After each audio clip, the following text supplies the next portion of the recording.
여러분 안녕하세요. 11주차 두 번째 시간입니다. 지난 시간에 이어서 우리가 이제 살펴볼 그 인물은 다윗 왕입니다. 지난 시간에 우리가 사울 왕을 살펴보면서 반면 교사로서 우리가 보았던 그 모습을 우리가 기억을 되살리면서 우리가 마음속에 그러한 사울의 모습을 이렇게 먼저 우리 모델로서 비교의 대상으로 이제 다윗 왕을 우리가 한번 살펴보려고 합니다. 다윗 왕은 그 인물과 그 생애를 우리가 한번 살펴보려고 하는데요.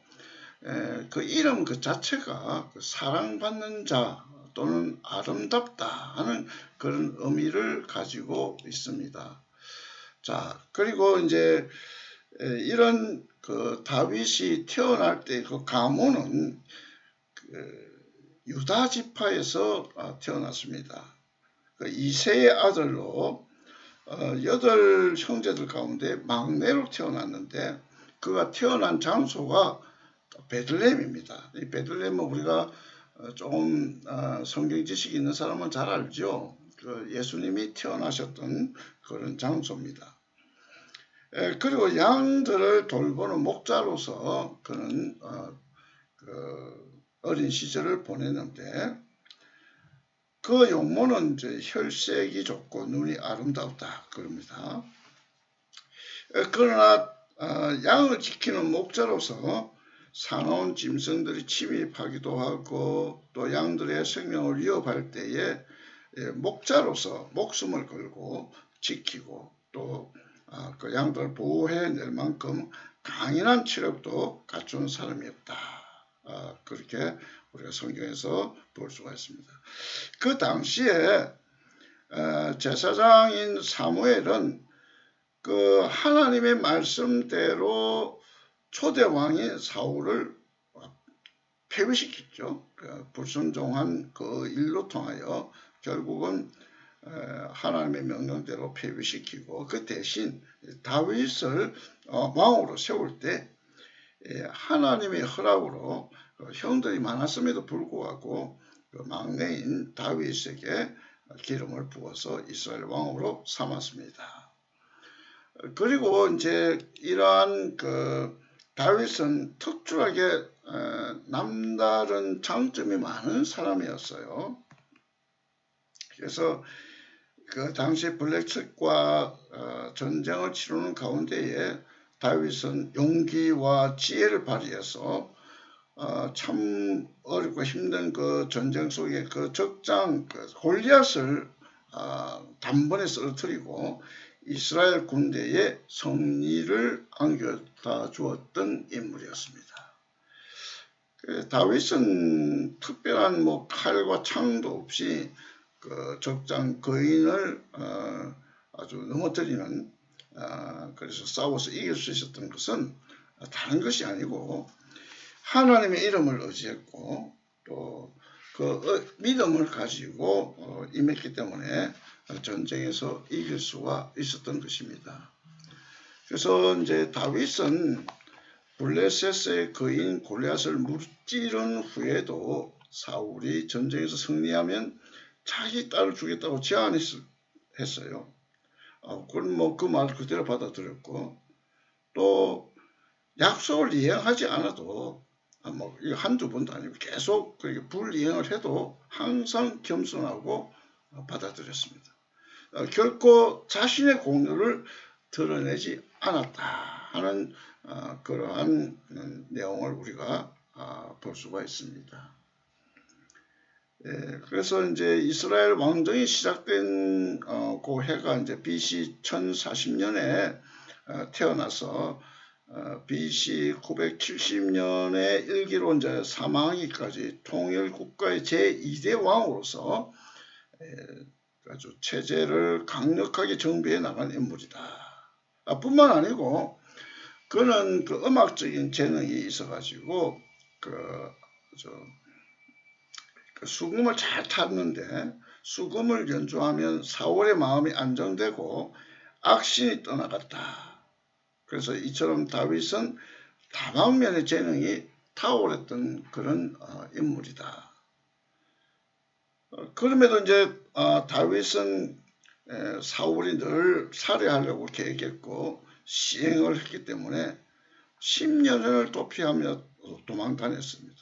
자, 그런데 이제 그럼에도 불구하고 다윗은 신하로서 사울에게 충성을 다했고 자기 본분인 그러한 신하로서의 그 역할을 다 했어요. 블레셋 침입 때 지혜롭게 행했습니다. 사울은 오히려 그런 일들이 더 미워지는 거예요. 그래서 시기하고 더 질투하고 미워했습니다. 그래서 그 원인이 이제 볼 때 이제 다윗이 전쟁에서 사울보다 더 많은 공을 세웠다고 이제 백성들이 칭송을 했기 때문인데, 반면에 다윗은 자기를 죽이려고 아주 그 여러 가지 이제 시도를 했던 그 사울에 대해서 오히려 자기가 오히려 죽일 수 있는 기회가 2번이나 있었어요. 그러나 그럼에도 불구하고 기름 부음 받은 자라는 이유 때문에 그를 조금도 해하지 않았습니다. 또한 친구인 요나단은 그 우정을 잊지 않고 그의 아들 무비보셋을 관대하게 보살펴 주었습니다. 자, 이런 내용을 통해서 보면 너무나 훌륭하잖아요. 그래서 다윗도 그의 생애를 통해서 하나님 앞에서 훌륭한 일들만 했으면 얼마나 좋겠습니까? 물론 그는 순종하고 겸손하고 또 블레셋 적장 그 골리앗을 무찌른 후에도 그는 이제 백성이 칭송하지만은 사울이 질투해서 그걸 죽이려고 하고 또 여러 가지 약속을 어겼고 뭐 그럼에도 불구하고 순종했고 자기의 공로를 드러나지 않으려고 했고 아주 순수한 사람. 그럼에도 불구하고 다윗의 생애가 너무 좋고 아름답게 보였지만은 결국 다윗도 여러 번 실수를 범하게 되었습니다. 자, 그 다윗의 실수를 우리가 쭉 살펴보면요, 그 다윗의 어떤 불행이 이제 그게 나타나는 결과로 자꾸 나타나는데 그 실수는 어떻게 보면 여러모로 그 참 해서는 안 되는 일들이었어요. 자, 그런 일들을 좀 우리가 좀 살펴보려고 합니다. 자, 여기도 슬라이드를 제가 이제 순서대로 다 이렇게 올려놓지 못해서 여러분 보는데 착오가 있을 수가 있겠습니다만은 여기 10년 도피 생활, 그 다음에 사울을 죽이지 않았고 우정을 지키고 그 다음에 통일국가의 제2대 왕으로서 국군이 왕위를 세워나가던 과정 속에서 결국 다윗은 잘못을 저지릅니다. 자, 그때 다윗이 어떤 실수를 저질렀는가, 어떤 범죄를 저질렀는가 우리가 한번 보면 첫째로 밧세바와 동침을 합니다. 이 밧세바는 자기의 원래 아내가 아닌데 우리아라고 하는 신하의 아내였는데 아주 밧세바를 범하게 되죠. 그 남편을 전쟁터에 나가서 죽게 만들고 그런 명령을 내립니다. 그러니까 이런 일로 인해서 불행한 사건이 이어지게 되죠. 죄의 결과를 통해서 다윗의 그 비탄을 느끼는 그런 고통이 가정에서 일어납니다. 그게 이제 아들 가운데 압살롬이 있는데 이 압살롬이 가장 애를 태우는 한 자식이 되었습니다. 결국은 그 압살롬에게 배반을 당하게 되어집니다. 그 이제 압살롬은 그 반역한 이후에 그 죽음을 맞게 되죠. 아주 그 아들이 그냥 반역하고 또 최후의 죽음을 맛보는 그런 내용. 다윗이 아주 통곡을 하고 슬퍼서 울었다고 그래요. 부모로서 그 자녀가 말을 듣지 않고 하는데 결국은 반역하게 되어지고 또 최후의 죽음을 목도하게 되어지는 그 아버지의 심정을 여기서 느낄 수가 있습니다. 그 다음으로 자신이 통치하는 나라의 세력을 과시하려는 마음으로 인구조사를 하게 되어졌는데 왜 이게 나쁘냐 하는 것은 전적으로 하나님의 뜻에 따라서 하나님을 의지하지 않고 사람들의 힘을 의존하려고 하는 그 내용에 여기에 담겨져 있어요. 인간의 인구조사를 해서 힘을 키워가지고 하나님의 명령을 거역한 것이죠. 그러니까 이게 이런 원인 때문에 다윗은 하나님으로부터 벌을 받게 됩니다. 그래서 그 외에도 그 다윗은 사울로 인해서 이제 도피 중에 중에 있었죠. 또 전쟁 중에도 좀 그 왕으로서 해서는 안 되는 일들을 여러 이제 일들을 저지릅니다. 여러 명의 그 여인들과 결혼하며 그 부작용을 얻게 되어집니다. 가정의 평화가 깨지고 그리고 계속해서 그 후계자인 그 영향이 미쳐지서 솔로몬까지도 악영향이 미쳐집니다. 그러니까 다윗은 가정적으로 훌륭한 아버지라고 볼 수는 없죠. 그는 이제 자녀들을 올바르게 훈계하지 못하고 가르치지 못했어요. 그 이유는 그의 아들들인 그 암논, 그 압살롬, 아도니아 이 전부 아버지를 반역한 결과로 나타났던 것이에요. 자, 이런 모습을 보면 가정이 그 아버지가 왕이지만은 제대로 가르치지 못하고 훈계하지 못하고 그 아버지를 존경할 대상으로 보여지지 못했기 때문에 나타난 결과라고 볼 수 있죠. 이 아버지의 실수입니다. 그리고 아버지는 왕이잖아요. 그러니까 이 왕가가 아주 무너지게 되어지는 그런 경우가 있습니다. 그래서 다윗의 삶에서 겪은 고난과 역경이 무과치한 것으로 끝나지 않았어요. 많은 그 훌륭한 부하들을 만나고 또 이로 인해서 이제 훈련되어진 역전의 용사들이 또 많이 키워지고 세워졌습니다. 결국은 이제 이스라엘의 위대한 왕으로서 통일왕국의 정치적 종교적 기반을 든든히 다지고 이스라엘의 영토를 확장시키는 업적을 이루었습니다. 그는 하나님의 괴가 장막 안에 놓이는 것이 장막은 이제 텐트예요. 그래서 마음이 굉장히 이제 그 불편했어요. 성전을 지어야 하는데 이 성전 짓기를 이제 소망을 했습니다. 그런데 하나님은 그때 나단 선지자를 통해서 그 하나님은 그걸 허락하지 않는다. 너는 이제 준비만 해라. 하나님의 명령이에요. 그게 뭔가 하면 피를 너무 많이 흘렸다. 하나님 거룩해야 할 성소가 피를 많이 흘린 그 다윗의 손으로는 짓지 못하도록 준비만 하도록 해요. 그리고 나서 이제 그 솔로몬에게 왕위를 물려주고 세상을 떠납니다. 그는 하나님의 왕으로서 40년간 그 왕위로 통치를 했는데 헤브론에서 7년 그리고 예루살렘에서 33년 그렇게 다스렸어요. 그리고 예루살렘 땅에서 묻혔습니다. 다윗이 죽은 후에도 그 다음에 이제 이스라엘 백성들은 오늘까지도 다윗을 그리워하고 여러분 그 이스라엘의 그 국기를 보시면 그 별이 하나 있죠. 그 별이 그 다윗의 별이라고 말합니다. 그래서 이제 이 오늘까지도 다윗 시대를 그리워하는 그러한 시대가 다시 오기를 기대하고 있어요.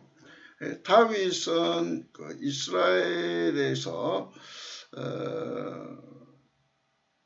그 예수 그리스도가 그 족보 속에서 마태복음에 그 나오면 아브라함과 다윗의 자손 예수 그리스도의 세계라 족보라 뭐 이렇게 나오죠. 그러니까 왕의 족보로 예수님께서 태어나셨다. 그래서 그 다윗의 후손 가운데 그 그리스도가 태어났다. 그런 영광을 입게 된 거죠.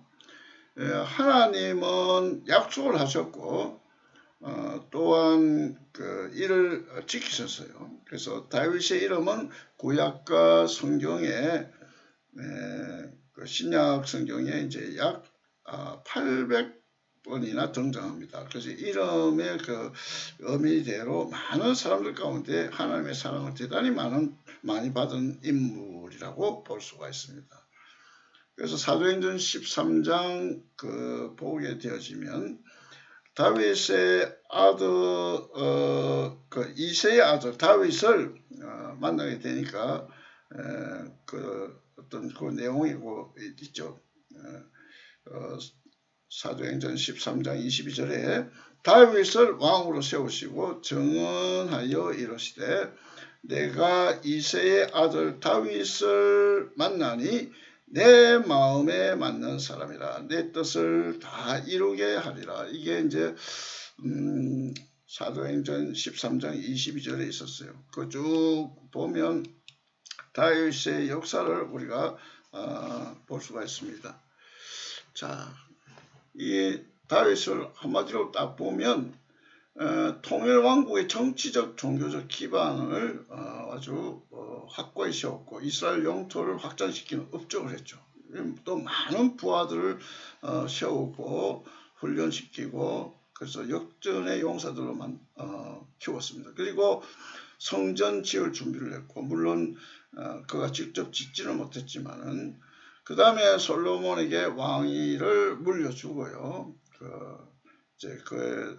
결국은 예루살렘의 땅에 묻히게 되었습니다. 그리고 다윗 시대에 대한 동경을 아직까지도 하고 있고 현재 이스라엘 국기 중앙에 그려진 별이 다윗의 별, 제가 말씀드린 대로 그 다음에 다윗의 자손 중에 예수 그리스도가 태어난 영광을 얻게 되어졌다.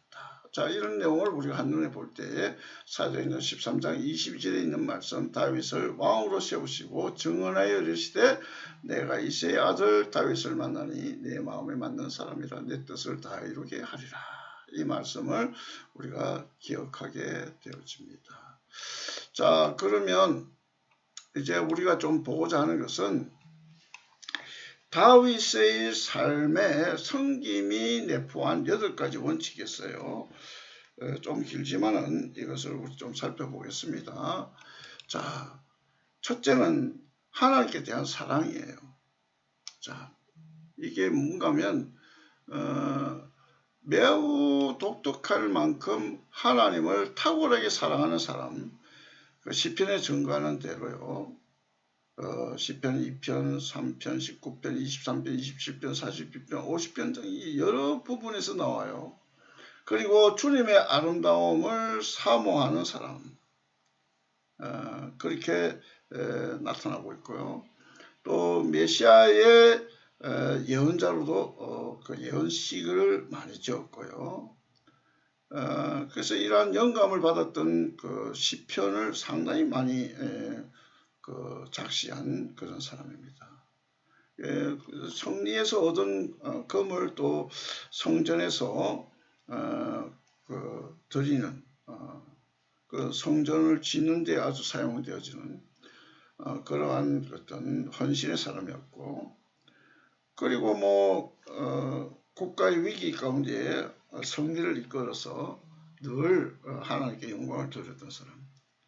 그의 승리 비결은 딴 데 있잖아요. 하나님의 지시대로 싸운 것 때문입니다. 자, 그 다음에 두 번째는 충성이에요. 충성을 쭉 보면 다윗의 충성은 본을 보였던 리더였다. 그래서 그 모범으로 인해서 다윗의 부하들은 그가 죽을 때까지 변함없이 죽음을 각오하는 절대 충성을 보였다. 그들은 다윗에게 처음 찾아왔을 때도 강했지만 다윗은 그들을 격려하고 코칭 또 그렇게 이끌면서 그보다 더 강한 용사들로 성장시켰기 때문입니다.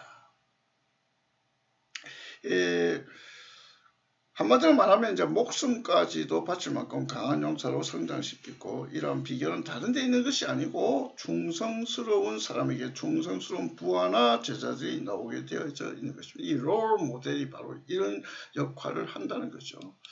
자, 그 다음에 이제 겸손, 우리가 거듭 이야기하지만은 왕이 오르기 전, 왕이 오르고 난 뒤에도 우리 다윗의 모습은 겸손이었어요. 능력은 각양각색일 수 있어요, 사람마다. 그런데 우리가 이제 그 중심에 보면 뭐 여러 사람들 있잖아요. 그 탤런트라죠, 그 은사들. 뭐 다양한 기술을 지닌 백전노장들이 다 있어요. 궁수도 있고, 물매 던지는 사람 있고, 창 던지는 사람 있고, 뭐 용사들, 지휘관들, 막 이런 사람들이 거의 중심에 다 있었어요. 그러니까 다윗이 위대한 인물이 된 비결은 먼저 수직적으로 하나님을 사랑하고 자기를 낮추는, 섬기는 사람이고, 그 마음을 갖춘 이 섬김의 마음은 강한 사람들로 팀을 이루게 하는 능력이 생기지는 거예요. 어느 리더나 마찬가지지만 다윗의 그 아주 가능성은 가까운 사람들에게 달려있는 거예요. 이너서클 법칙이라고 하죠. 이게 뭐 함께 큰 역할을 할 수 있는 거예요. 자, 그 다음에 이제 그 인내가 있어요. 그 다윗이 인내의 모범을 보인 사람이에요. 그는 일찍이 하나님의 뜻을 따라 선지자 사무엘을 통해서 왕으로 부르심을 받고 선택받았습니다. 그러나 이제 하나님의 뜻을 기다려야만 했는데, 그는 왕위를 차지하는 데 있어서 늘 인내했습니다. 오래 참았어요. 그러니까 누구든지 손을 들어 여호와의 기름 부은 자를 치면 죄가 된다는 것을 알고 사울을 죽일 수 있는 결정적인 기회가 2번이나 있었음에도 불구하고 살려주면서 하나님께서 칭의 행하시는 길을 기다렸던 것입니다. 자, 인내의 중요성. 그 다음에 그 섬김이 내포하는 네 번째는 그 인내. 이 내용을 우리가 보게 되었습니다. 자, 그 다음에 이제 5번째로 이제 용기를 보겠습니다. 용기는 다윗의 용기에 대해서 여러 곳에서 볼 수 있는데, 그 용기는 혼자 골리앗을 쓰러뜨릴 정도로 용감무쌍한 전사로 별칭이 붙을 정도로 유명합니다. 다윗은 재능이 많은 사람이었지만 그의 능력에 따라 고난을 나누어 줬습니다. 예를 들면 직접 군대를 지휘했고, 또 예루살렘을 정복한 후에는 요압 부하에게 사령관 자리를 내어주었습니다. 이 유능한 지휘관이 찾아왔을 때도 능력에 맞는 권한을 위임했다는 거죠. 그래서 심지어 행정권까지도 넘겨줄 정도로 자기 사람들을 믿었습니다. 이런 것은 모두 섬김의 능력이 내포하는 그 용기에서 나오는 거예요. 담대함이 없이는 불가능하겠습니다. 그 다음에 관용, 특히 이제 그는 관용을 베풀 줄 아는 사람이었어요. 그 관용을 베품에 따라서 많은 자들이 모였는데, 사무엘상 22장 1절 2절에 보면 자기를 따르는 초기 멤버들은 거의 사회의 부정 그런 그 사람들이었다. 오합지졸. 그런데 종래에는 보면 강한 팀으로서 변화된 모습이 나타납니다. 이렇게 볼 때 이제 자기를 배반하고 제거하려는 사람을 즉시 보복할 수도 있었지만, 이를 관용하고 전쟁 후에 혹 돌아오면 용서하는 그런 리더였다. 이거 쉽지 않은 일이죠. 요즘 뭐 보복하는 일들을 감행하는 그런 사람들이 많은 시대에 우리가 살고 있습니다. 그 다음에 이제 7번째로 이제 우리가 보게 되어지면 진실과 협력이라는 거예요. 진실성과 협력. 다윗이 주변에는 선지자, 제사장, 사관, 서기관, 군대 장관, 감력관, 대신들, 용사들, 뭐 이런 충실히 자기의 임무를 해냈던 사람들이 수없이 주위에 포진하고 있었는데, 우리들 주위에도 이런 협력자들이 얼마나 있는지 한번 생각해 볼 필요가 있습니다. 혼자서는 절대 발전할 수 없다는 것을 인식했던 것으로 보여집니다. 그래서 다윗에게는 협력한 사람들의 목록은 성경의 여러 곳에서 발견되어지는데, 진실성은 신뢰를 낳고 신뢰가 쌓이면 그를 믿고 협력하게 됩니다. 그래서 협력하는 일을 함께 수행하려고 애쓰며 항상 생각하며 죽는 날까지 팀 구축에 최정예의 멤버 선발을 구성할 것을 고민하는 좋은 지도자의 모습이었다. 이렇게 정리해 볼 수가 있겠습니다. 그 다음에 8번째, 참회. 이게 아주 중요한 문제예요. 잘못을 인정하는 참회. 다윗은 굉장한 지도자이며 팀 조직자였고 그야말로 리더였어요. 그런데 한편으로는 온갖 흠과 문제와 실수를 드러내는 평범한 사람이었습니다. 그 범죄가 우리가 보았듯이 간음하는 범죄, 간음한 여인의 그 남편을 전쟁터에 보내서 죽이는 범죄, 또 인구 조사를 통해서 하나님 앞에서 거역하는 범죄, 인간적인 어떤 힘, 아주 인간 제국을 만들려고 하는 그런 어떤 야욕, 이런 것들이 거기에 실수가 거기에 인생 속에서 깨우치게 됩니다. 아주 그런 실수를 깊이 깨닫고 깊이 해결을 했습니다. 쉽지 않은 일입니다. 이러한 상황에서 그는 마지막 희망은 하나님의 긍휼에 두었습니다. 이처럼 다윗의 삶에 섬김의 8가지 원칙들이 있었다는 것을 우리가 보면서 이러한 섬김 때문에 그의 삶이 빛나는 모습으로 성공하는 결과를 얻게 된 것입니다. 이렇게 정리를 우리가 해볼 수가 있겠습니다. 자, 이제 우리가 정리를 좀 해보려고 하는데요. 그게 뭔가 하면 두 지도자를 이제 한번 비교해 보려고 하는 거예요. 자, 그러면 어떤 비교예요? 자, 우리가 이제 좀 살펴보고자 하는 그 두 인물을 한번 정리를 해봅시다. 둘 다 하나님의 사람들에게 조언을 받습니다. 한 사람은 사울, 한 사람은 다윗. 사울의 경우는 사무엘에게 조언을 받고 다윗은 사무엘과 나단 선지자에게 조언을 받습니다. 그리고 또 어떤 비교의 모습이 나타나는가 하면 사울은 자기 치기를 통해 얻은 권력을 지도력으로 착각을 했습니다. 그러나 반면에 다윗은 훈련과 성장의 기회로 순응하고 섬김의 모습을 보였습니다. 그다음에 사울에게서는 선택권이 있었고요. 또 다윗에게도 마찬가지 선택권이 있었어요. 근데 그 선택권을 어떻게 사용했느냐? 변화와 성장에 대한 선택권을 사울은 이런 경우를 통해서 사용했습니다. 블레셋 골리앗과의 싸움에서 갑옷만 다윗에게 주고 그리고 회피하게 돼요. 그런데 다윗은 싸움에 직접 나갔어요. 그리고 회피하지 않고 직면했습니다. 이 선택권을 회피하느냐 직면하느냐에 따라서 엄청난 차이가 나타났다. 그리고 둘 다 가지고 있는 약점과 실수가 있었어요. 누구든지 범할 수 있는 것이죠. 사울은 잘못한 것에 대하여 구차한 변명과 시선을 두려고 했어요. 그런데 다윗은 변명하지 않았어요.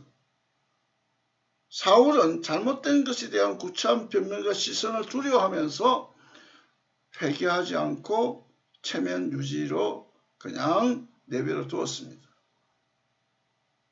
근데 다윗은 약점과 실수에 대하여 지적받을 때마다 변명하지 않고 회개했습니다. 죄를 뉘우치고 회개하는 모습이 다윗이 허물벗기를 하며 성장하는 아주 핵심적인 비결을 다윗은 가졌던 것입니다. 자, 이렇게 우리가 볼 때에 우리가 이제 이런 비교 속에서 성김의 모습을 우리가 보겠습니다. 결국 어떤 내용이에요?